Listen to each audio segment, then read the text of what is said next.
1971 সালে আমাদের জন্ম হয় নাই, আমরা বিজয় দেখি নাই।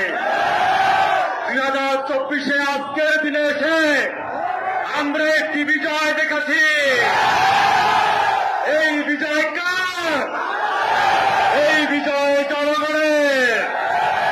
বাঙালি বন্ধুরা, 2 দিন আগে 3 দিন আগে ওই খুনি হাসিনা বলেছিল শেখ হাসিনা নাকি পালায় না।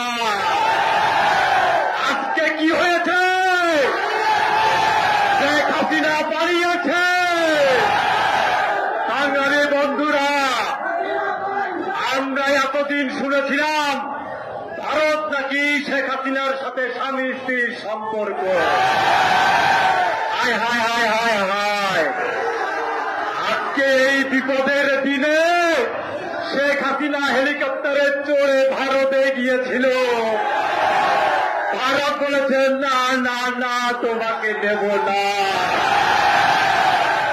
বন্ধুরা, হাসিনা পালিয়েছে, এই রাষ্ট্রের অনেক ক্ষত করে গিয়েছে, দেশটাকে লুটপাট করে খোবলা বানিয়ে দিয়েছে। ওই আওয়ামী লীগের লুটেরা, ওই প্রশাসনের লুটেরা দেশটাকে শেষ করে দিয়েছে।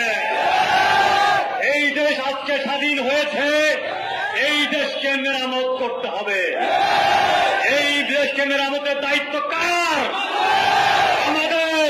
আমাদেরকে ধৈর্য ধরতে হবে। বন্ধুরা, আমরা হাতে হাত রেখে ছাত্র, যুবক, কৃষক, শ্রমিক সকলে মিলে, নারী, পুরুষ, শিশু সকলে একসাথে হাত রেখে আবারও নতুন বাংলাদেশ গড়ব ইনশাআল্লাহ। যে বাংলাদেশ হবে গণতন্ত্রের বাংলাদেশ, যে বাংলাদেশ হবে জনগণের বাংলাদেশ। এই বাংলাদেশে আর কোন স্বৈরাচারের জায়গা হবে না। বাঙালি বন্ধুরা, আমরা অনুরোধ করব যে সমস্ত ছাত্ররা আমাদের এই আন্দোলনে নিহত হয়েছেন, আমাদের রংপুরের কৃতি সন্তান, বাংলাদেশের এই মুক্তিযুদ্ধের বীর আবু সাইদের প্রতি শ্রদ্ধা নিবেদন করছে।